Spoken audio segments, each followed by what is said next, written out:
أعوذ بالله من الشيطان الرجيم. بسم الله الرحمن الرحيم. إن الله لا يستحيي أن يضرب مثلا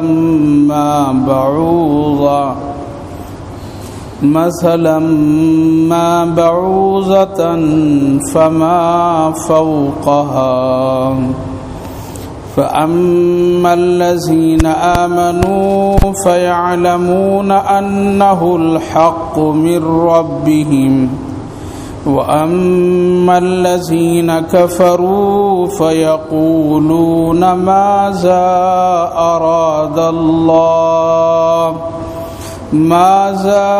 أراد الله بهذا مثلا يضل به كثيرا ويهدي به كثيرا وما يضل به إلا الفاسقين الذين ينقضون عهد الله من بعد ميثاقه ويقطعون ما أمر الله به أن يوصل ويفسدون في الأرض أولئك هم الخاسرون.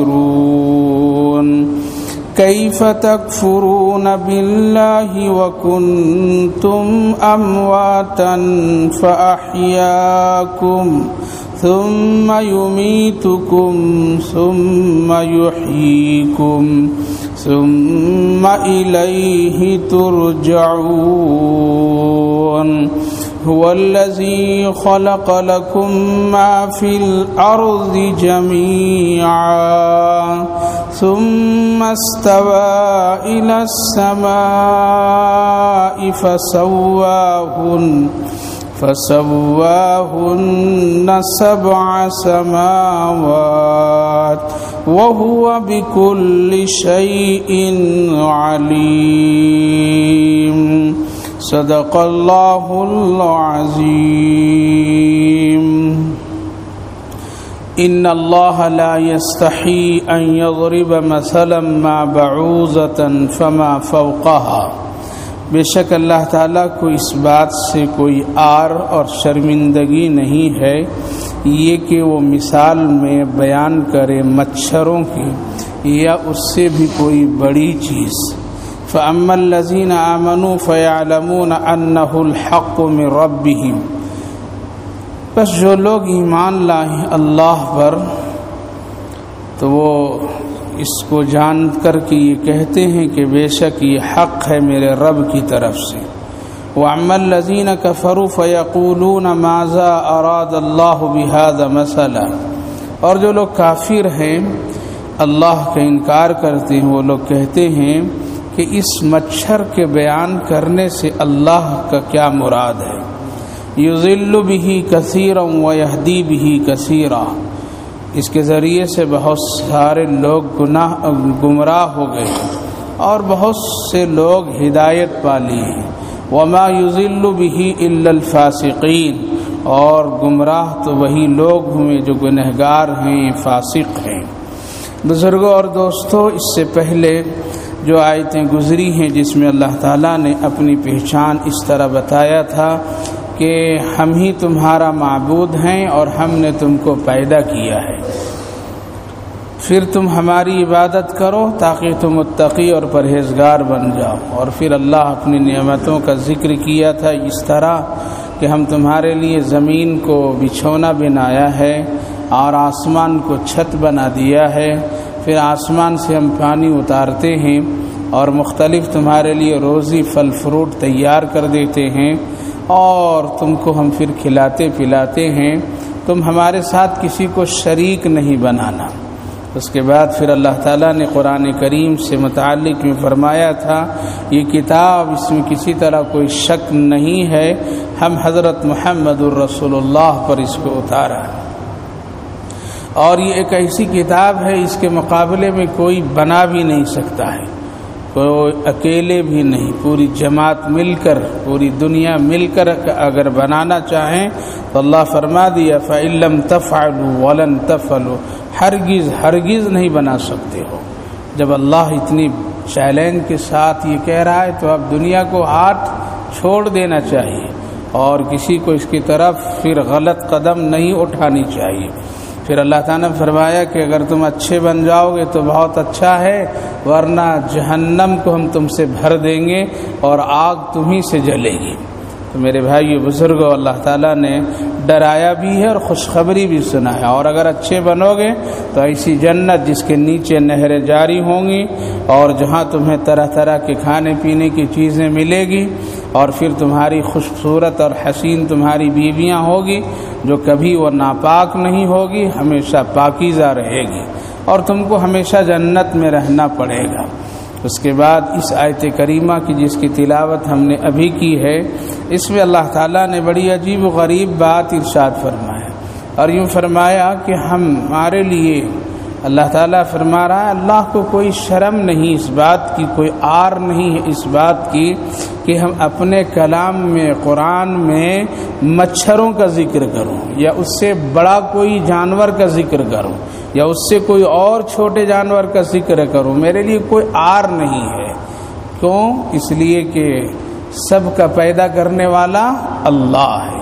جب اللہ سب کا پیدا کرنے والا ہے تو اللہ اپنے کلام میں اس کا نام لے گا، اس کا ذکر کرے گا کہ دیکھو ہم نے اس کو بھی پیدا کیا، ہم نے تم کو بھی پیدا کیا ہے، لقد خلقنا الانسان فی احسن تقویم، ہم تم کو بہت ہی عمدہ سانچے میں ڈھال کر کے پیدا کیا ہے۔ اسی طریقے سے اللہ تعالیٰ قرآن کریم میں کبھی جانوروں کا نام لیا، ان میں سے کبھی چونٹی کا ذکر کیا، کبھی شہد کی مکھیوں کا نام لیا، کبھی مکڑیوں کا نام لیا، کبھی گائے اور بیل اور جانوروں کا نام لیا ہے، اور کبھی گھوڑوں کا ذکر کیا ہے۔ تو میرے بھائیو بزرگوں، کہیں پر خنزیر کا نام لیا ہے، کہیں پر اللہ تعالیٰ کتے کا بھی نام لیا ہے۔ اگر ان چیزوں کا نام اللہ تعالیٰ نہیں لیتا تو ہم کو کیسے پتہ چلتا یہ جانور حلال ہے، یہ جانور حرام ہے؟ کیسے پتہ چلتا کہ اس کا خالق کون ہے؟ اسی لیے اللہ تعالیٰ فرمایا ہمارے کلام میں ان چیزوں کا اگر نام آ جا رہا ہے تو تم یہ مت سمجھو کہ یہ کلام بے برکت ہو گیا۔ جیسے بہت سارے کفار و مشرکین کہتے تھے یہ اگر اللہ کا کلام ہے تو اس میں مچھروں کا کیوں ذکر آیا، اس میں صرف انسانوں ہی کا ذکر ہونا چاہیے۔ یہ اگر اللہ کا کلام ہے تو اس میں اونٹوں کا ذکر کیوں آیا؟ اگر یہ اللہ کا کلام ہے تو اس میں خنزیر اور کتے کا نام کیوں لیا گیا؟ یہ قرآن تو بہت برکت ہے، لہٰذا ایک آدمی اگر یوں ہی چلتے چلتے اگر خنزیر کا نام لے تو ایک آدمی سننے والا کہے گا کہ کیوں گندے جانور کا نام لے رہا ہے، لیکن قرآن کریم میں آیت میں اس کا نام شامل ہے۔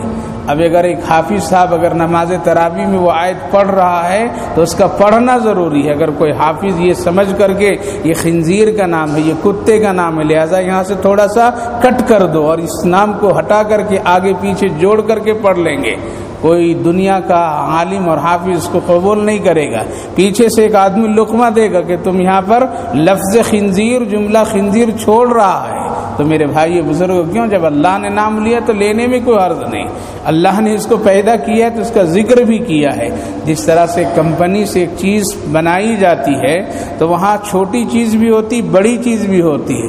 جب اپنا وہ ساری چیزوں کا نام لکھتا ہے تو چھوٹی چیزوں کو بھی لکھتا ہے، بڑی چیزوں کا بھی لکھتا ہے، لیکن وہ چھوٹی چیز کی وجہ سے اس کمپنی کی حیثیت ختم نہیں ہوتی ہے، بلکہ وہ بتا رہا ہے ہم ایسا بھی بناتے ہیں، ایسا بھی بناتے ہیں۔ تو جب سب کا خالق، سب کا مالک، سب کو روزی دینے والا، سب کا پالن ہار، سب کی نگہبان اور نگرانی کرنے والا ہے، اور اس سے بڑھیا اور اس سے اچھی کوئی کتاب نہیں ہے، اب اس کے بعد کوئی الگ سے کتاب بھی نہیں آئے گی، تو اس کتاب میں، اس کلام میں، اس قرآن کریم میں اگر اللہ نے مچھروں کا نام لے لیا، جانوروں کا نام لے لیا، تو اس سے قرآن بے برکت نہیں ہو جاتا ہے، اس سے قرآن کی عزت گھٹ نہیں جاتی ہے، اس سے اللہ کے کلام ہونے میں کوئی شک اور شبہات نہیں پیدا ہوتے ہیں، اور جو آدمی اس طرح سے سمجھتا ہے تو پھر وہ گویا کہ کلام کی اور قرآن کی اور اللہ کی مخلوق کی اہمیت کو جانتا نہیں، سمجھتا نہیں ہے۔ ایک آدمی قرآن کریم کے اوراق کو ٹھیک کرنے کے لیے ایک آدمی کو دیا کہ بھائی آپ جلد ساز ہیں، آپ قرآن کی اور کتابوں کے اوراق کی مرمت کرتے ہیں، لیجئے ہم یہ قرآن دے رہے ہیں، اس کے اوراق ذرا سل دیجئے اور اس کو دھاگوں میں ٹھیک سے باندھ دیجئے اور اس کی مرمت کر دیجئے، اور ہم آپ کو اختیار دیتے ہیں اگر اس میں کوئی ایسی ویسی بات ہو تو اس کو تم وہ بھی ٹھیک کر دو۔ لہذا وہ جلد ساز، کتاب سلنے والا، بنانے والا قرآن کریم کو دیکھا تو کہیں شیطان کا نام ہے تو کہیں اس کی مذمت میں بیان ہے، تو اس نے کہا کہ اتنا مقدس کتاب اور اتنی بابرکت کتاب، اس میں شیطان مردود کا نام رہے۔ لہذا اس نے اس کو ہٹایا وہاں سے اور ہٹا کر کے اس کو ٹھیک کیا۔ آیا وہ آدمی اور کہا کہ لو میں نے قرآن کو ٹھیک بھی کر دیا، کمبخت شیطان کا نام جگہ جگہ پر تھا تو میں نے کہیں تیرا نام لکھ دیا، کہیں میں اپنا نام لکھ دیا ہوں اور اس کا نام نکال دیا۔ تو اگر کوئی آدمی یہ سوچ لے کہ قرآن سے خنزیر کا نام نکال دیں، کتے کا نام نکال دیں، شہد کی مکھیوں کا ذکر ہے اس کو نکال دیں، مچھروں کا ذکر ہے اس کو نکال دیں، مکڑیوں کا ذکر ہے اس کو نکال دیں، تو قرآن کریم میں دخل اندازی ہوگی اور پھر قرآن کریم کی اہمیت گھٹ جائے گی اس بنیاد پر کہ اس میں لوگ تصرف کریں گے، جبکہ اللہ نے فرمایا میرے کلام میں کوئی تصرف نہیں کر سکتا ہے۔ اور جانوروں کی ایک مقام ہے میرے بھائی بزرگ، وہ بھی اپنی زندگی میں اپنے آپ ایک درجہ رکھتا ہے، اور ہر ایک مخلوق کو، چاہے وہ چرندہ ہو یا پرندہ ہو، چاہے وہ کیڑے ہو یا مکوڑے ہوں، کچھ بھی ہو، سب کو اللہ نے ایک مقصد کے لیے پیدا کیا ہے۔ اگر یہ پرندے ہوا میں اڑ کر کے ہوا کی جراثیم کو نہیں کھینچتے اپنے سانسوں میں تو کتنے انسان بیمار ہو جاتے ہیں۔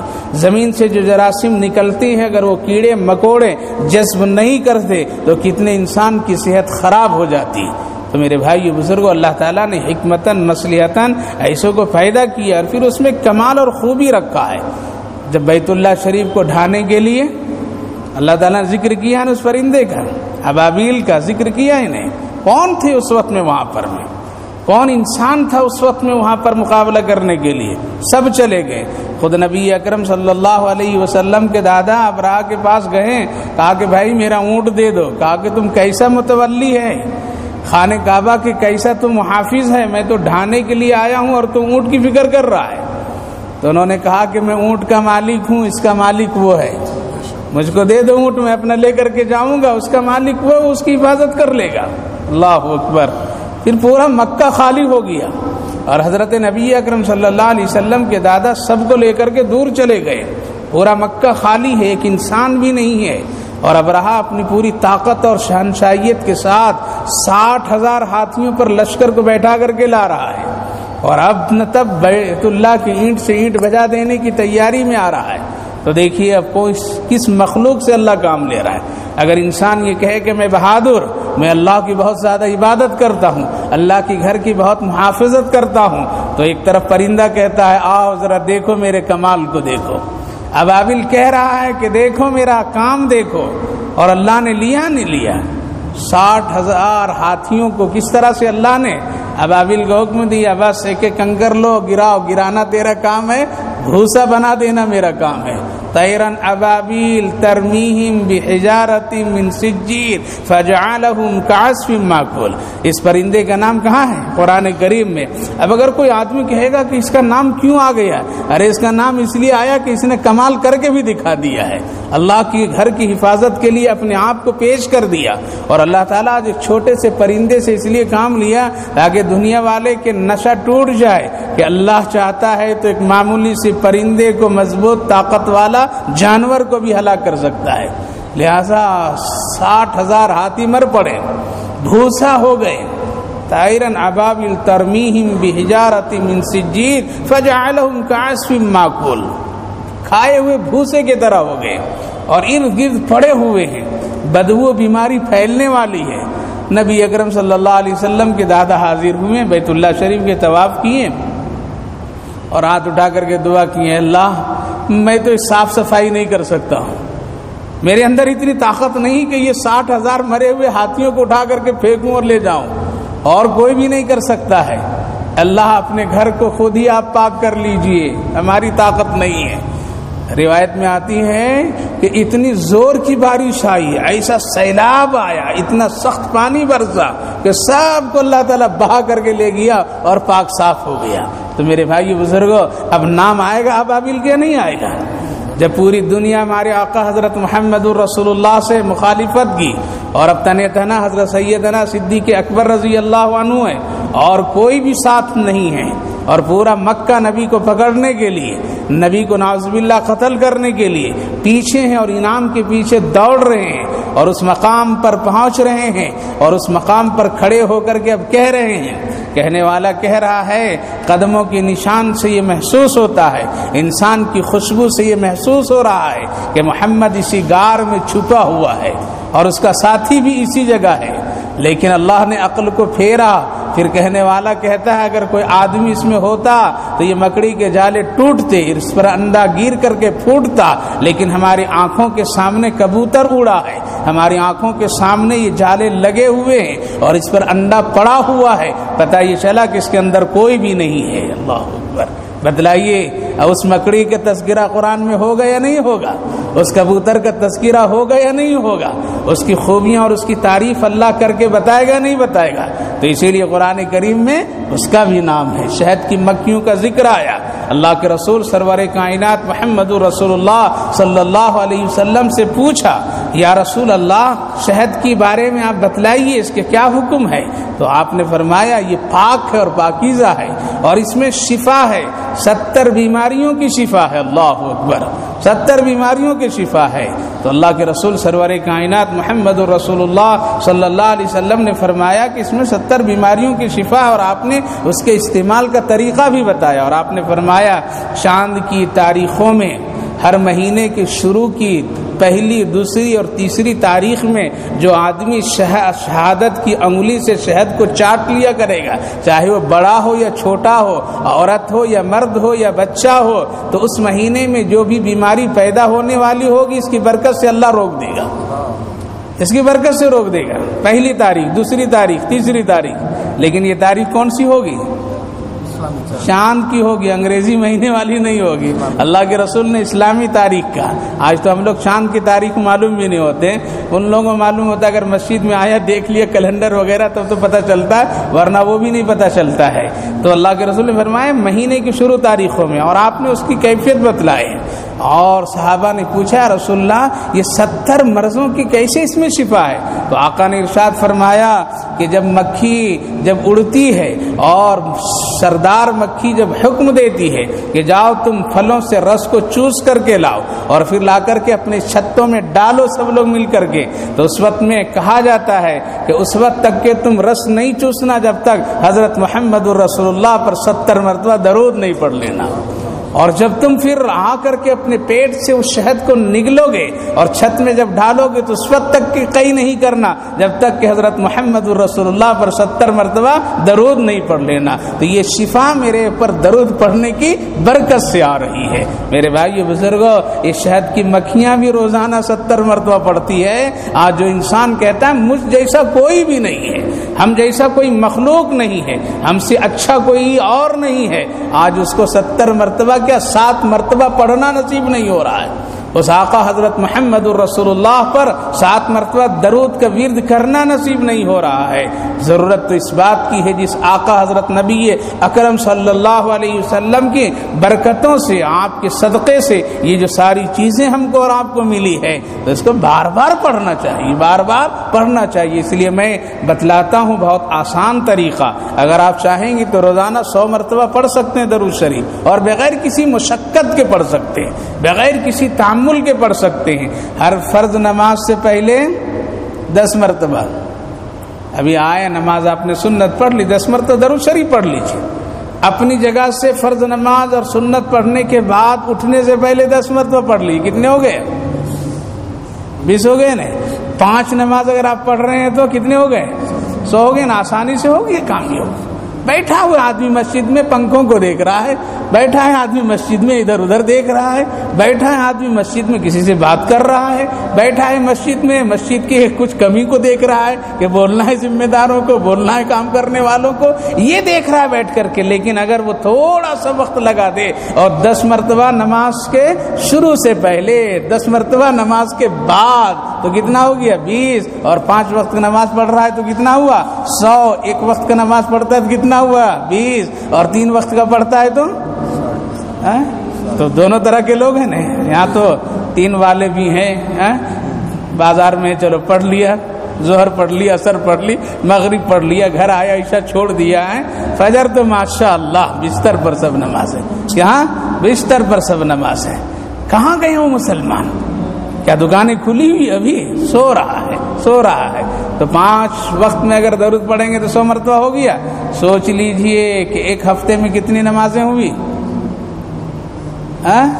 حساب نہیں آتا. 10 روپیہ دیں گے تو کہیں گے مولوی صاحب دیا تھا نا، آپ 9 ہی واپس کر رہے ہیں. نہیں یار ٹھیک ہے، یہ 9-10 ہے. نہیں حساب تو ایسا ہے، لیکن ہم کو معلوم بھی نہیں ایک ہفتے میں کتنی نمازیں ہوتی ہے.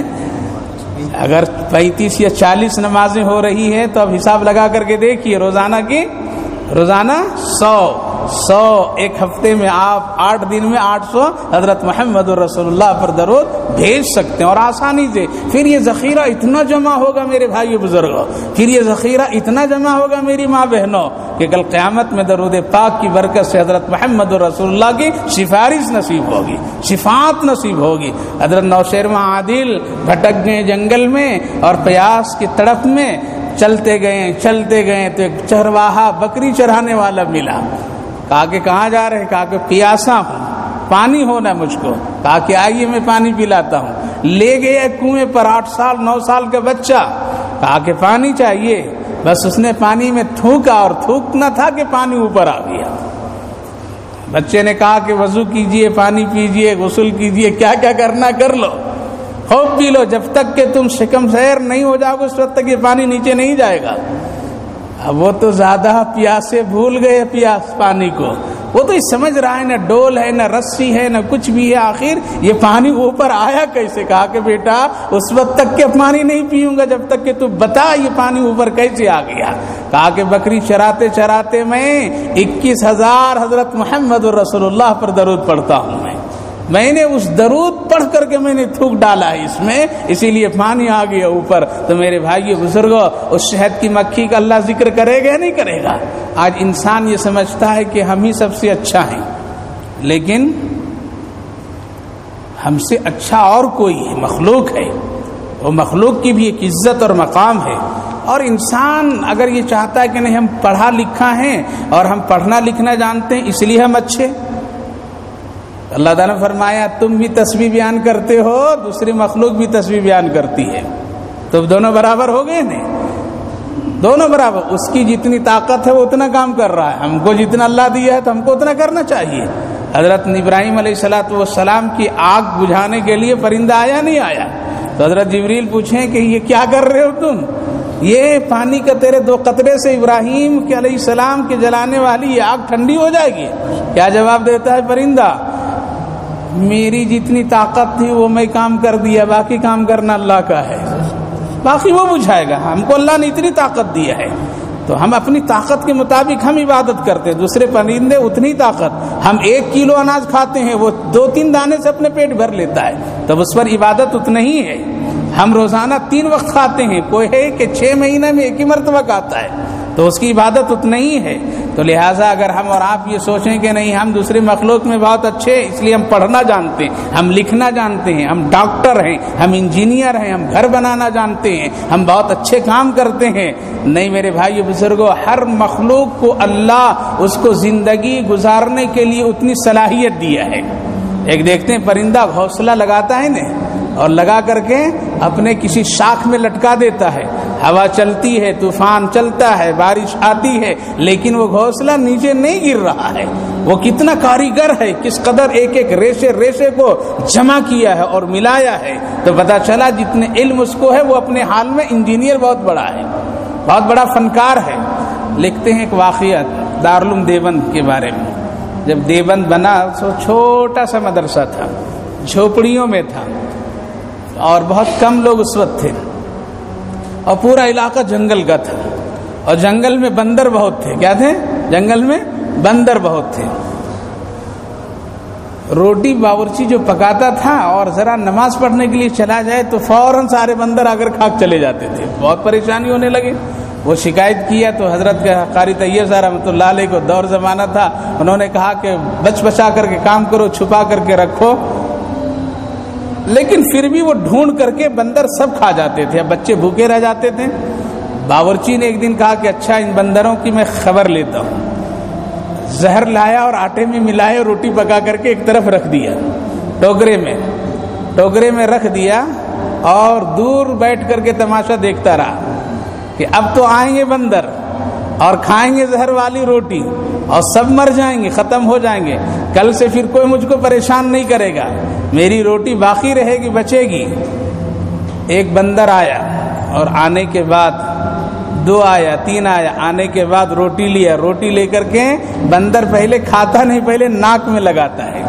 ہم کو اور آپ کو اللہ نے بہت بڑا اشرف المخلوقات بنایا ہے، اسی لیے ناک سامنے دے دیا. کیا ہے؟ لقمہ اٹھاتے ہی ناک پہلے فیصلہ کرتا ہے یہ کھانا بہت اچھا ہے. اگر خراب ہو گیا تو بدبو ناک میں آئے گی، ناک کہے گا کہ ٹھیک نہیں، اندر مت لے جاؤ. آنکھ فیصلہ کرتی ہے، اگر یہ آنکھ پیچھے تو لقمہ پیچھے لے جانا پڑتا، اگر ناک پیچھے تو پیچھے لے جانا پڑتا. اللہ نے سب سامنے دیا. تو بندر روٹی کو توڑا، ناک میں لگایا، رکھ دیا. دوسرے نے توڑا، ناک میں لگایا، رکھ دیا. تیسرے نے توڑا، ناک میں لگایا، رکھ دیا. اور سب مل کر کے پھر واپس گئے.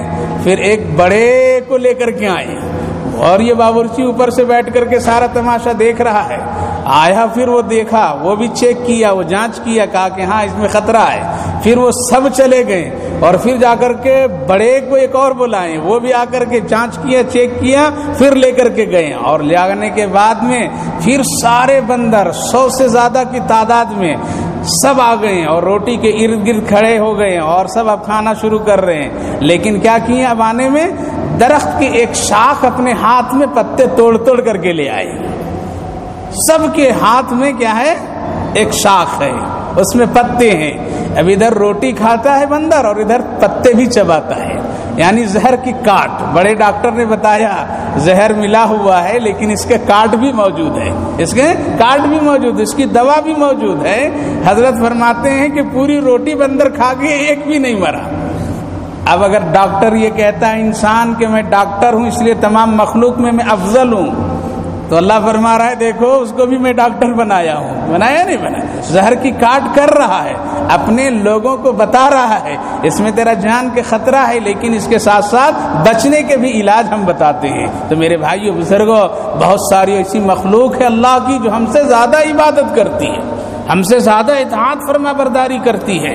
لہٰذا ایسے مخلوق کا اگر نام قرآن میں آ گیا تو قرآن کی عظمت نہیں گھٹتا ہے، قرآن بے برکت نہیں ہو سکتا ہے، قرآن پڑھنے والا بے برکت نہیں ہو سکتا ہے. اسی لیے اللہ نے فرمایا ان یضرب مثلا ما بعوضۃ فما فوقها. اللہ کو ذرہ برابر اس بات کی شرم اور عار نہیں ہے کہ اپنے کلام میں مچھروں کا ذکر کرے، مکھیوں کا ذکر کرے، یا اس سے بڑے جانوروں کا ذکر کرے. فَأَمَّا الَّذِينَ آمَنُوا، اس لیے اللہ تعالیٰ نے ہر ایک کو الگ الگ چیزیں بتا دی. ہر ایک اپنی زندگی گزارنے کا اس کا سلیقہ ہے، اور ہر ایک کی اپنی ایک بولی ہے، اور وہ اپنی بولی کے مطابق سارے عمل کرتے ہیں. حضرت موسیٰ علیہ نبینا علیہ السلام کے دور میں ایک شکاری تھا، لیکن جتنی بھی مخلوقات ہیں وہ سب انسانوں کی ضرورت کے لیے اللہ پیدا کیا ہے. تو حضرت موسیٰ علیہ السلام کے دور میں ایک شکاری تھا، اس نے کہا کہ موسیٰ علیہ السلام میں جنگل جاتا ہوں اور جانور کو، پرندوں کو پکڑنا چاہتا ہوں، لیکن پتہ نہیں وہ کون سی بولی آپس میں بولتے ہیں کہ ہم سے بچ کر کے نکل جاتے ہیں. اگر ایک پھنسا ہوا ہوتا ہے میرے جال میں تو دوسرے کو بتا دیتا ہے، اور وہ میں سمجھ نہیں پاتا ہوں، چلا جاتا ہے. اس لیے آپ ایسا کیجئے، دعا کر دیجئے کہ اللہ ہم کو جانوروں کی بولی ہم کو آ جائے، سمجھنا بھی اور بولنا بھی. انسان کیا ہوتا ہے؟ بڑا عریض ہوتا ہے. اس کے بعد میں حضرت موسیٰ علیہ السلام فرمایا کہ نہ بے یہ ٹھیک نہیں ہے بھائی، مت سیکھو، مت سمجھو. کہا کہ موسیٰ بڑا فائدہ ہوگا، میرا نبی بڑا فائدہ ہوگا اگر میں سیکھ لیا تو. خیر دعا کر دیں اللہ یہ غریب ہے، شکاری کا عمل کرتا ہے، آپ اگر اس کو جانوروں کو، پرندوں کا، مخلوق کا اگر اس کو علم دے دیں گے، سیکھنے سمجھنے کی صلاحیت دے دیں گے تو غریب کا فائدہ ہو جائے گا۔ اللہ نے فرمایا موسیٰ کلیم ٹھیک نہیں ہے، نقصان ہوگا، پریشانی میں مبتلا ہوگا۔ کہا کہ نہیں اے اللہ کر دیجیے۔ تو حضرت موسیٰ علیہ السلام کی دعا پر اب شکاری کو زبان مل گئی، اب وہ پرندوں کی بات سن لیتا تھا، سمجھ لیتا تھا، کتوں کی بات سن لیتا تھا، سمجھ لیتا تھا، اور سارے جانوروں کی بات سمجھ لیا، قدرتی طور پر میں اللہ تعالیٰ نے سکھا دیا۔ ایک دن ایسا ہوا کہ گھر میں بیٹھا تھا، سو رہا تھا، اور اس دن گھر میں بہت شاندار کھانا پکا تو بچا ہوا کھانا باہر ڈال دیا، تو کچھ محلے کے مرغے مرغیاں پرندے سب آئے تو اس کے گھر کا جو کتا تھا وہ سب کو بھگائے، ہٹو یہ میرے مالک کا بچا ہوا کھانا، اس کا حقدار میں ہوں۔ تو دوسرے پرندوں نے کہا کہ اگر تم حقدار ہے تو ہم بھی کچھ حق رکھتے ہیں، مجھ کو بھی کھانے دو، ہم بھی اسی محلے میں رہتے ہیں۔ اب یہ مالک اندر بیٹھ کر کے کیا کر رہا ہے، سب سن رہا ہے، اب خوش ہو رہا ہے، دیکھو اللہ نے کیسے علم مجھ کو دے دیا ہے، کیسے علم مجھ کو دے دیا ہے۔ اس کے بعد یہ پریشانی بڑھتی گئی، کتا بھگایا تو کتا کہا کہ آج چھوڑ دو، آج مجھ کو کھانے دو، کل میرے مالک کا گدھا مرے گا تو پھر سب لوگ مل کر کے ہم لوگ کھائیں گے۔ اب یہ مالک بڑا پریشان ہوا، اچھا گدھا مرنے والا ہے، لہذا صبح ہی اٹھایا اور بازار میں لے جا کر کے بیچ دیا۔ اب یہ خوش ہوا، دیکھو کتنا فائدہ ہوا، بات سمجھا تبھی تو گدھے کو بیچا، اگر بات نہیں سمجھتا نہیں سنتا تو گدھا میرے گھر میں مرتا، اٹھا کر کے مجھ کو پھینکنا پڑتا، بڑی مصیبت ہوتی۔ اب پھر بریانی بنایا اس نے اور کھایا مزے سے۔ اب پھر بچا ہوا رات میں ڈالا، پھر پرندے آئے آپس میں لڑنے لگے، کتا بھگانے لگا، پرندے لڑنے لگے، تو پھر اس موقع پر میں پھر کتا کہا اچھا آج مجھ کو کھانے دو، کل میرے مالک کا گھوڑا مرنے والا، پھر مل کے کھائیں گے۔ اب تو بڑا پریشان ہوا یہ آدمی، یہ کیا ہوا مصیبت، چلو پھر آج گھوڑا بیچا، مرنے والا گھوڑا دوسرے کی مصیبت میں ڈال دیا۔ آج ہوتا ہے نا، ایسے ہی ہوتا ہے، پرانی گاڑی پینٹ ٹون کر کے بہت سجا کر کے کسی کے سر پر تھوپ دیا ہے، جاؤ، ارے وہی چیز تم بیچو جو تم کو پسند ہے، وہی چیز کا تم سودا کرو جو تم کسی کو دھوکہ نہیں دو، اسی چیز کی تم تجارت کرو جس سے کسی کو نقصان نہ پہنچے۔ ایسا نہیں ہو کہ کسی کو نقصان پہنچانے کے لیے وقتی طور پر میں اس کو ٹھیک بتا کر کے کرو۔ آج اگر تم دھوکہ دو گے نہ جانے اس کی آہیں تم کو کتنا دھوکہ دے دیں گے، اور آج یہی ہو رہا ہے کاروبار میں۔ چنانچہ گھوڑا کو پھر بیچا اور پھر آج بریانی بنائے، کھایا مزے سے، پھر باہر کچھ ڈالا، پھر پرندے آئے، محلے کے مرغے مرغیاں سب آئے، آج پھر کتے سے لڑائی شروع، کہا کہ کل تم نے گدھے کا واسطہ دیا تھا، گدھا بھی نہیں مرا، گھوڑے کے بارے میں بولا، گھوڑا بھی نہیں مرا، کہا کہ صبر کرو کل میرا مالک مرنے والا ہے، پھر تو مزے کی بریانی ہوگی۔ اللہ اکبر۔ اب یہ مالک جو اندر سب سن رہا تھا وہ اٹھا اور رات نکلا حضرت موسیٰ علیہ السلام کے پاس، ہے موسیٰ موت کی خبر آ گئی، بچا لیجئے مجھ کو، بچا لیجئے مجھ کو، بچا لیجئے مجھ کو، مصیبت آ گئی ہے۔ حضرت موسیٰ علیہ السلام اللہ سے کلام کیے، پروردگار غریب رو رہا ہے، تو اللہ نے فرمایا ایک جان اس کے گھر سے مجھ کو لینا تھا، جو گدھے کی شکل میں لینے چاہ رہا تھا، لیکن یہ دوسروں کو بھلا ٹال دیا ہے، پھر وہ بھلا ہم نے گھوڑے پر ڈالا، لیکن یہ گھوڑا بھی کسی اور کو دے دیا اس نے، اور یہ مصیبت کسی دوسرے پر تھوپ دیا، اب اس جان کو اسی پر لینا ہے مجھ کو، اس لیے فیصلہ ہو چکا ہے موسیٰ، اس کی موت اب ہونے والی ہے، اب تو کوئی نہیں بچا سکتا۔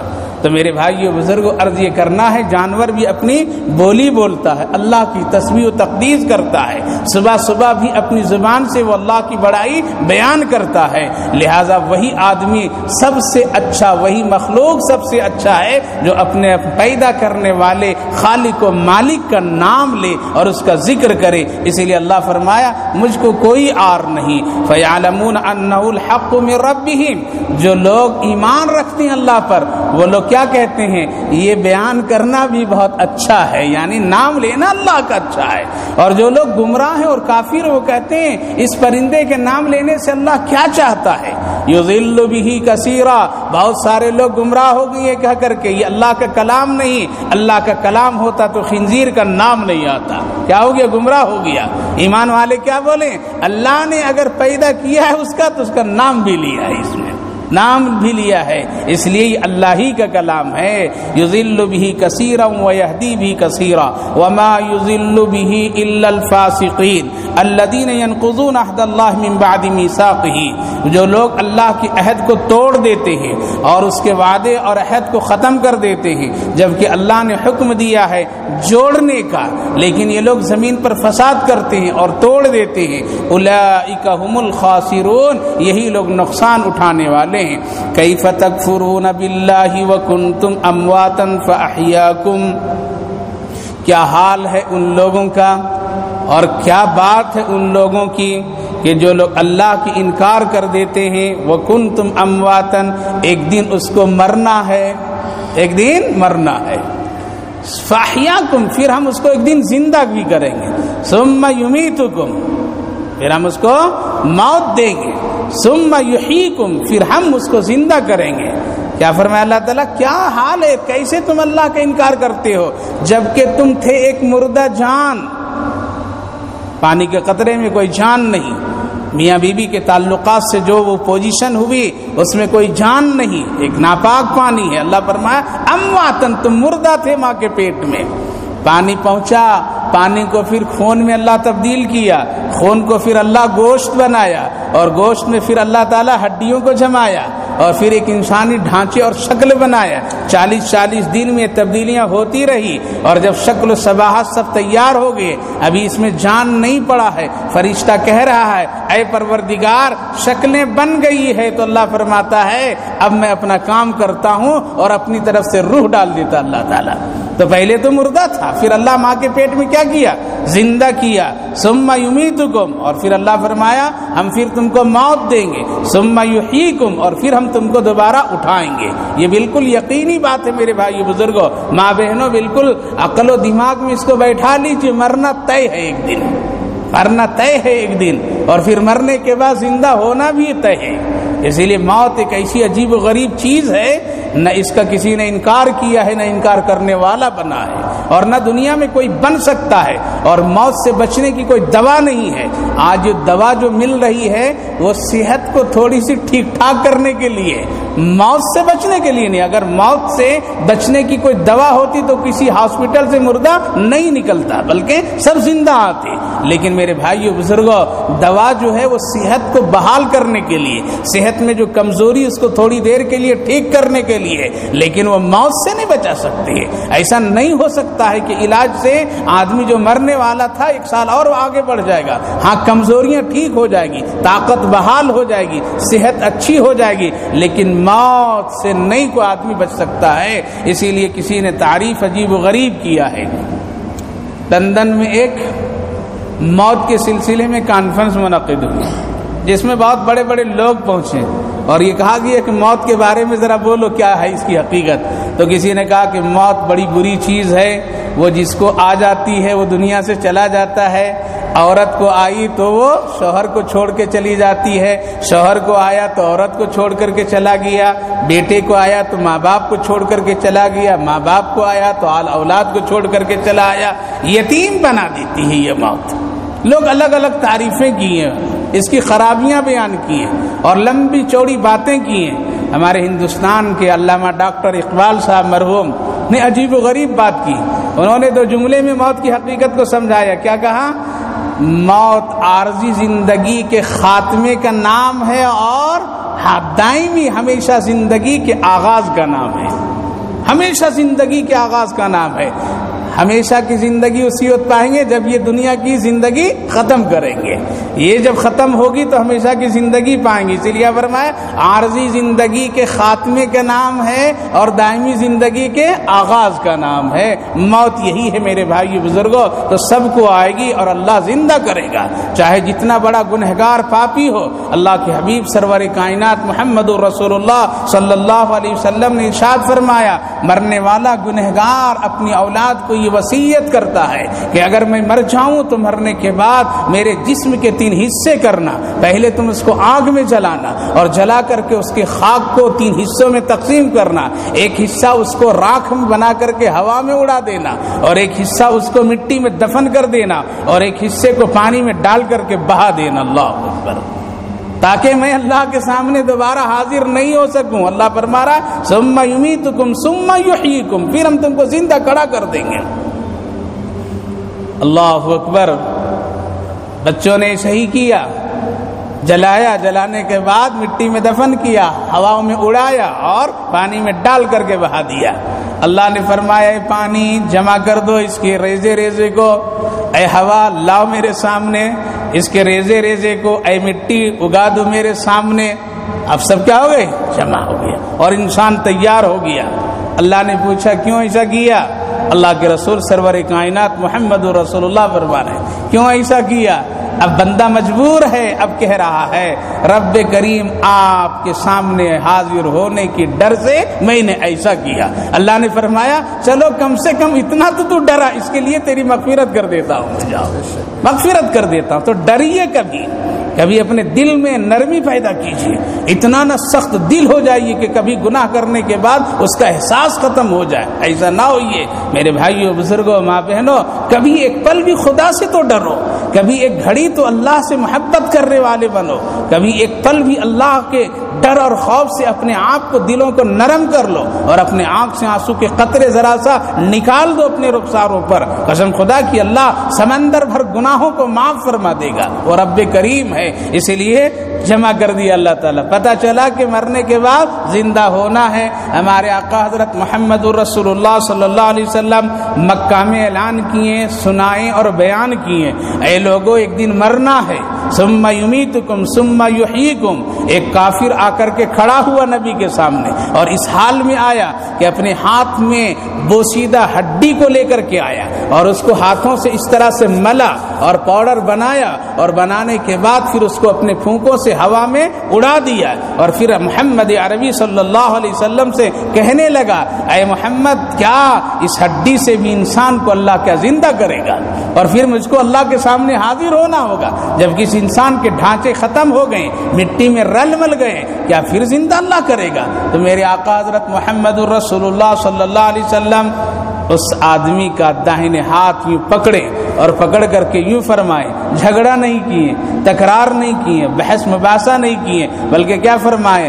ہاں کل قیامت کا دن ہوگا، تو اور میں اللہ کے سامنے ہوں گا اور میں تیرا اس طرح داہنا ہاتھ پکڑ کر کے میں تجھے جنت میں لے جا کر کے داخل کر دوں. اللہ نبی نے فرما دیا. بات ختم ہو گئی، مجلس ختم ہو گئی. کافر و مشرک اپنی جگہ پر، مسلمان صحابہ اپنی جگہ پر. بات ختم ہو گئی، بات ختم ہو گئی. فتح مکہ کے وقت بھی ایمان نہیں لایا، بعد میں اس نے ایمان لایا. نبی اکرم صلی اللہ علیہ وسلم نہیں تشریف فرما ہے، حضرت عمر رضی اللہ عنہ مسجد نبوی میں تشریف فرمائے. صحابہ آپ کے سامنے ہیں. یہ شخص نبی کے روضے پر حاضری دینے کے لیے آیا. حضرت عمر رضی اللہ عنہ کھڑے ہو گئے، بیان کو روک دیے اور جا کر کے اس کا داہنے ہاتھ اسی طرح پکڑ کر کے لائے اور لا کر کے لوگوں کے سامنے کھڑے کیے اور آپ نے یوں فرمایا اے لوگوں اگر جنتی آدمی دیکھنا ہے تو اس کو دیکھ لو، جنتی دیکھنا ہے تو اس کو دیکھ لو. سب لوگ بڑے پریشان ہوئے، کون سا کمال اس نے کیا کہ جنتی ہو گیا؟ کون سی اس میں خوبی ہے کہ جنتی ہو گیا؟ حضرت امیر المومنین عمر رضی اللہ عنہ نے فرمایا میں اپنے کانوں سے سنا، آنکھوں سے دیکھا. پیارے آقا نے اس کا داہنا ہاتھ پکڑ کر کے یوں فرمائے تھے کل قیامت کے دن حشر کے میدان میں تیرا داہنا ہاتھ اس طرح پکڑ کر کے میں تجھ کو جنت میں داخل کر دوں گا. آج ایمان والا ہو گیا ہے اور میرے آقا نے جب فرمایا ہے تو پھر یہ جنتی ہے اور جنت میں داخل ہوگا. اللہ کے رسول یہ کہنا تھا کہ تم زندہ ہوگے مرنے کے بعد اور پھر حشر کے میدان میں تو حاضر ہوگے اور یہ بوسیدہ ہڈیاں تمہاری جمع ہوگی اور پھر تم ایک انسانی شکل کے ڈھانچے میں تیار ہوگے. محمد تیرا ہاتھ اسی طرح پکڑے گا اور پھر تجھے جنت میں لے جائے گا. یعنی مرنے کے بعد زندہ ہونا طے ہے میرے بھائیو بزرگوں، میری ماں بہنوں، طے ہے. بھولیے مت اس کو، بھلا دے گا زمانہ لیکن مت بھولیے اس کو. بھلا دے گی دنیا کی چمک دمک، لیکن مت بھولیے وہ تو ہونا طے ہے۔ اسی لیے اللہ صاف فرمایا، ارے تم اللہ کا کیسے انکار کرتے ہو اور کیوں کر انکار کرتے ہو؟ جس اللہ نے تم کو مردہ سے زندہ بنایا، جس اللہ نے تم کو زندگی دی، کھانے پینے کا سلیقہ دیا اور یہ ساری چیزیں دیے، اور سنو موت بھی اللہ ہی دے گا اور پھر زندہ بھی اللہ ہی کرے گا، ثم الیہ ترجعون، اور اسی اللہ کی طرف تم سب لوٹ کر کے آؤ گے، سب لوٹ کر کے آؤ گے۔ هو الذی خلق لکم ما فی الارض جمیعا، سنو وہ اللہ کتنی بڑی طاقت والا ہے جس نے پیدا کیا ہے تمہارے لیے زمین میں بہت ساری چیزیں، فی الارض جمیعا، ساری زمین، کتنی زمین ہے؟ ایک ہی زمین میری ہے، یہی کہیں گے نا، 7 زمین، اور کتنے آسمان؟ 7 آسمان۔ اللہ تعالیٰ نے فرمایا ثم استوى الى السماء، پھر ہم نے زمین بنانے کے بعد پھر کیا کیا؟ آسمان کی طرف برابر کیا، فسواهن 7 سماوات، پھر ہم نے 7 آسمان بھی بنا دیے، 7 آسمان بھی بنا دیے۔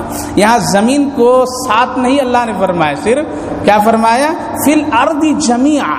محدثین مفسرین علماء کرام نے اس کو 7 سے بیان فرمائے، کیوں؟ زمین کی سطح ملی ہوئی ہے، ایک دوسرے سے جڑی ہوئی ہے، الگ الگ نظر نہیں آتی ہے، لیکن آسمان الگ الگ ہے، اس میں سیڑھی بسیڑھی درجہ ہے، لیکن زمین میں وہ کیفیت نہیں ہے، کھودیں گے تو کھدتی چلی جائے گی زمین، کھدتی چلی جائے گی زمین، وہ الگ الگ درجے کے اعتبار سے نہیں، اسی لیے اس کو فرمایا جمیعا۔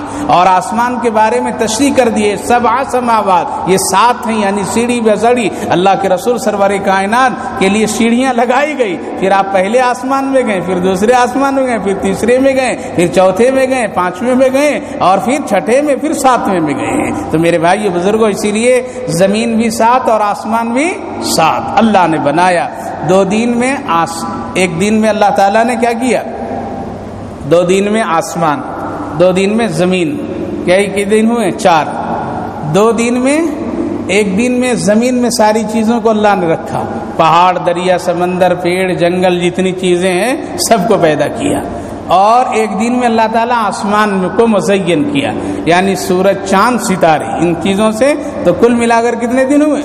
6 دن۔ اللہ تعالیٰ نے دوسری جگہ فرمایا فی 6 ایام ثم استوى علی العرش، 6 دن میں ہم نے زمین آسمان کو بنا دی۔ سوچیے کتنی بڑی طاقت۔ حضرت نبی اکرم صلی اللہ علیہ وسلم نے ارشاد فرمایا یہ صرف اللہ 6 دن ہمارے سمجھانے کے لیے کہا ہے، ورنہ اللہ کو 6 دن کی بھی ضرورت نہیں ہے، وہ چاہے گا تو ہو جائے گا، وہ کہے گا تو بن جائے گی چیزیں، اس کے لیے کوئی مشکل نہیں ہے۔ یہ ہم کو اور آپ کو سمجھانے کے لیے اللہ نے بیان کیا ہے۔ آج ایک انسان 2-4 سال میں گھر بناتا ہے اور پھر کہتا ہے یہ میرا گھر ہے، کہ اللہ کو حق نہیں اتنا بڑا آسمان بنانے کے بعد کہنے کا یہ میرا ہے؟ تم کو میں نے عارضی طور پر دیا ہے، میں نے تم کو عارضی طور پر دیا ہے۔ ثم استوى الى السماء فسواهن 7 سماوات وهو بكل شيء عليم، اور جتنی بھی چیزیں وہ سب کو میں جانتا ہوں، ایسا نہیں بنا کر کے یوں چھوڑ دیا تم کو، تمہاری خبر رکھتا ہوں۔ اگر خبر نہیں رکھتا تو سونے کے بعد تم زندہ نہیں ہوتے۔ قرآن کریم میں دوسری جگہ اللہ نے فرمایا سونا یہ کیا ہے؟ آدھی موت ہے۔ کیا ہے؟ آدھی موت ہے۔ نبی نے ارشاد فرمایا نصف موت، آدھی موت۔ آدمی مر جاتا ہے سونے کی حالت میں، موت اس کی ہو جاتی ہے آدھی، البتہ روح نکل جاتی ہے، لیکن روح کا تعلق اس کے جسم سے لگا رہتا ہے۔ جیسے آپریشن کے وقت میں دل نکال لیا جاتا ہے اور اس کا تعلق اس کے جسم سے جوڑ کر کے رکھتے ہیں، اگر دل ذرہ وقت کے لیے بھی الگ ہو جائے گا تو انسان ختم ہو جائے گا، لیکن اس کا تعلق اس کے دل سے برابر مشینوں کے ذریعے سے لگائے رکھا جاتا ہے۔ اسی طرح سے اللہ نے فرمایا تم سوتے ہو تمہاری روح میں قبض کر لیتا ہوں، لیکن اس کا تعلق تمہارے جسم سے، اسی لیے خواب دیکھتے ہیں آدمی بھٹکتا ہے، یہ روح بھٹکتی ہے۔ کیا ہے؟ روح بھٹکتی ہے، جہاں تہاں چلی جاتی ہے، کبھی اچھی جگہوں پر جاتی ہے، کبھی بری جگہوں پر جاتی ہے۔ جو چیز اچھا دیکھا اچھی کو دیکھ لیا، بری چیز کو دیکھا بری کو دیکھ لیا۔ اسی لیے خواب بھی ایک بڑی عبرت کی چیز ہے۔ تو اللہ نے فرمایا تم جب سوتے ہو تمہاری روح کو میں قبض کر لیتا ہوں، پھر اگر تمہارا وقت مقرر ہو گیا، مکمل ہو گیا، تو تمہاری روح کو وہیں روک لیتا ہوں، سویا سویا رہ گیا، اور اگر تمہارا وقت ابھی باقی ہے تو میں تیری روح کو پھر دوبارہ واپس کر دیتا ہوں۔ اللہ اکبر۔ واپس کر دیتا ہے. پھر انسان دکان کھولتا ہے, کاروبار کرتا ہے, تجارت کرتا ہے, ساری چیزیں ہوتی ہے. میرے بھائی بزرگوں, تو بتائیے اللہ خبر رکھ رہا ہے یا نہیں رکھ رہا؟ وَهُوَ بِكُلِّ شَيْءٍ عَلِيمٌ, اور وہ ہر چیز کو جاننے والا ہے, اس کی نظر سے کوئی غافل نہیں انسان. اس لیے انسانوں کو ڈر کر کے نہیں بلکہ اللہ کو ڈر کر کے کام کیجئے. اسی میں خیر ہے, اسی میں برکت ہے, اور اسی میں رحمت ہے, اور اسی سے دنیا اور آخرت بنتی ہے. اسی لیے میرے بھائیوں بزرگوں ماں بہنوں, اللہ کو راضی کرنے کے لیے سب سے پہلا عمل ہے نمازوں کا اہتمام کرنا کثرت سے.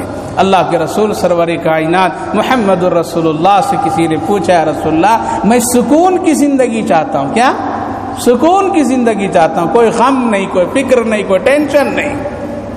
تو آپ نے فرمایا پھر 3-4 چیزیں کر لو, ٹھیک ہو جاؤ گا. سب سے پہلی چیز ہے کثرت ذکر, اللہ اللہ کرو. کثرت ذکر, لا الہ الا اللہ کرو. کثرت ذکر, اللہ کی نعمت کھا کر کے اللہ کا شکر ادا کرو, یہ کرو. اور آپ نے فرمایا اس کے بعد کثرت تلاوت قرآن کرو. قرآن کی تلاوت یہ کیا ہے؟ اللہ کا کلام ہے. جب بندہ اس کو پڑھتا ہے تو براہ راست اللہ کی بات کرتا ہے. جس طرح سے کسی کا خط کوئی پڑھتا ہے تو وہ خط کیا ہے, وہ تحریر کیا ہے, بھیجنے والے کی دل کی بات ہے. اور اسی طرح قرآن کریم اللہ کی بات ہے, تو پڑھنے والا اللہ سے اس کو تعلق بناتا ہے, تو اللہ تعالیٰ پھر ایسے بندوں کو کام کر دیتا ہے. تو کثرت تلاوت. اس کے بعد آپ نے ارشاد فرمایا کثرت دعا. کیا کرنا؟ کثرت دعا. تو کثرت ذکر میں نماز بھی ہے, نماز پڑھیے. کثرت تلاوت, اللہ کے قرآن کی تلاوت کیجیے. پورا قرآن نہیں پڑھ پاتے ہیں, ارے سورہ فاتحہ آتا ہے وہی پڑھیے بار بار. قل هو اللہ پڑھنا آتا ہے وہی پڑھیے بار بار. ایک صحابی رسول کا انتقال ہو گیا مدینے میں, نبی تبوک میں ہے. کہاں ہے؟ تبوک میں ہے. حضرت جبریل حاضر خدمت ہوئے, یا رسول اللہ انتقال ہو گیا ہے ربی کا, نماز جنازہ آپ کو پڑھانا ہے. اللہ کے رسول نے فرمایا میں یہاں ہوں اور مدینے میں ہے. کہا کہ اللہ انتظام کر دے گا, پڑھانا ہے آپ کو.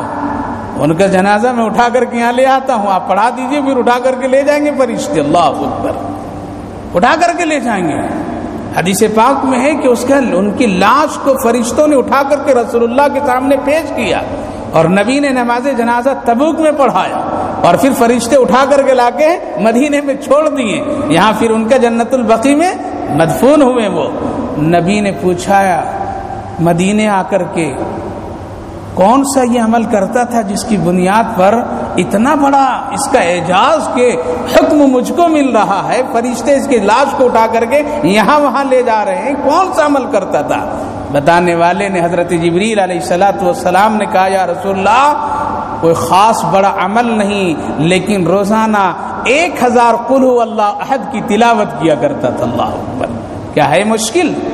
وہ ہے مشکل کام. قل هو اللہ احد چلتے پھرتے آدمی بیٹھ کر کے پڑھ سکتا ہے, اور گھر میں عورتیں تو کثرت سے پڑھ سکتی ہے. قل هو اللہ احد کم سے کم روزانہ 100 ہی مرتبہ پڑھو, 10 دن میں 1000 ہو جائے گا. وہ مقام تو نہیں ملے گا لیکن کچھ تو ملے گا میرے بھائی بزرگوں. اس لیے کثرت قرآن کی تلاوت. آج چھٹیوں کا زمانہ ہے, اسکول بند ہے, ایسے موقع پر ماں بہنوں کو, بچوں کو, سب کو قرآن کی تلاوت کی عادی بنانا چاہیے, اور اس پر آپ انعام رکھیے. آپ اپنے بچوں کو, جو مجھ کو 100 1000 قل هو اللہ پڑھے گا ہم اس کو یہی نام دیں گے. اپنے بچوں کی عادت بنائیے, اور یہ کام مرد کم کریں گے, ماں بہنیں زیادہ کریں گی. ماں بہنوں کا حق زیادہ ہے, اس لیے وہ اپنے بچوں کو اس کا شوق دلائیں. تم قل هو اللہ پڑھو ہم تم کو اتنا انعام دیں گے, سورہ فاتحہ پڑھو اتنا انعام دیں گے. قسم خدا کی, ایک معصوم بچہ جب گھر میں قل هو اللہ کی تلاوت کرے گا خدا کی رحمت برس پڑے گی. میرے بھائی بزرگوں آج ہم غافل ہیں. تو کثرت تلاوت, اس کے بعد کثرت دعا, یعنی خوب اللہ سے مانگو. اللہ کے رسول نے ارشاد فرمایا تمہارا دل مطمئن ہو جائے گا, اللہ سکون کا ماحول تم پر نازل کر دے گا. تو میرے بھائی بزرگوں ہم سب اللہ کے بندے ہیں, وہ ہم سب کا خالق و مالک ہے. جتنے بھی اللہ کی عبادت کریں گے وہ کم ہی کم ہے. اللہ ہم سبوں کی سمجھ کی توفیق عطا فرمائے. اللہم صلی علی سیدنا نبینا حبیبنا مولانا محمد وبارک وسلم علیہ اللهم ربنا آتنا في الدنيا حسنة وفي الآخرة حسنة وقنا عذاب النار۔ اے اللہ ہم سب بہت کمزور ہیں اور آپ بڑی طاقت والے ہیں، قدرت والے ہیں، آپ احکم الحاکمین ہیں، آپ رب العالمین ہیں۔ ساری مخلوق کو وقت پر روزی دینا آپ ہی کا کام ہے اور آپ ہی کرتے ہیں۔ اے اللہ ہم سب آپ کے محتاج بندے ہیں، اے اللہ ہم سب پر رحم و کرم کا معاملہ فرما دیجیے، ہم سبوں کے گناہوں کو معاف فرما دیجیے، آئندہ بچنے کی توفیق عطا فرمائیے، خیر کے فیصلے فرمائیے۔ اے اللہ اس مجلس قرآن کو بھی حد قبول فرمائیے، جتنے بھائی بزرگ نوجوان بچے ماں بہنیں حاضر ہیں سب کی حاضری کو قبول فرمائیے، اپنی رضا اور خوشنودی کا ذریعہ بنا دیجیے، آخرت کے لیے نجات کا ذریعہ بنا دیجیے، دنیا کے لیے خیر و برکت کا ذریعہ بنا دیجیے۔ اے اللہ ہم سب بہت ساری پریشانیوں میں مبتلا ہیں، تیرے بندے اور بندیاں بہت ساری پریشانیوں میں مبتلا ہیں، کسی کو روزی کی تلاش ہے تو کسی کو کاروبار کی فکر ہے، اے اللہ کسی کو اپنی اولاد سے تکلیف ہے، اے اللہ کوئی اپنی اولاد کی فکر میں ہے، کوئی شادی اور بیاہ کے معاملات میں لگے ہوئے ہیں، اے اللہ ان سارے بھائی بہنوں کی پریشانیوں کو دور فرما دیجیے اور ان کے لیے سہولتیں مہیا فرما دیجیے۔ قرآن کریم کی اس مجلس کو ہمارے لیے، پورے محلے کے لیے، پورے عالم کے لیے خیر و برکت کا ذریعہ بنا دیجیے، ہماری مشکلات کو آسان بنا دیجیے، حوادثات سے، غم و فکروں سے ہم سب کی حفاظت فرما دیجیے۔ اے اللہ جو بیمار ہیں ان کو شفا عطا فرما دیجیے، صحت مندوں کی صحت کی سلامتی عطا کر دیجیے، جو لوگ دنیا سے جا چکے ہیں اے اللہ ان سب کی مغفرت فرما دیجیے۔ اے اللہ جو کچھ مانگا وہ بھی عطا فرما، جو کچھ نہیں مانگ سکا آپ بہتر دینے والے ہیں، سب سے اچھا جاننے والے ہیں۔ اے اللہ اپنی شان کے مطابق بندوں کے حال کو دیکھ کر، ان کی ضرورتوں کو دیکھ کر کے سب کو عطا فرما دیجیے۔ ہماری اس مختصر سی دعاؤں کو اپنے کرم سے، فضل سے نبی اکرم صلی اللہ علیہ وسلم کے صدقے اور طفیل میں قبول فرمائیے۔ اللہم ربنا تقبل منا انک انت السمیع العلیم وتب علینا انک انت التواب الرحیم، وصلی اللہ تعالی علی خیر خلقہ محمد وعلی آلہ واصحابہ اجمعین برحمتک یا ارحم الراحمین والحمد للہ رب العالمین۔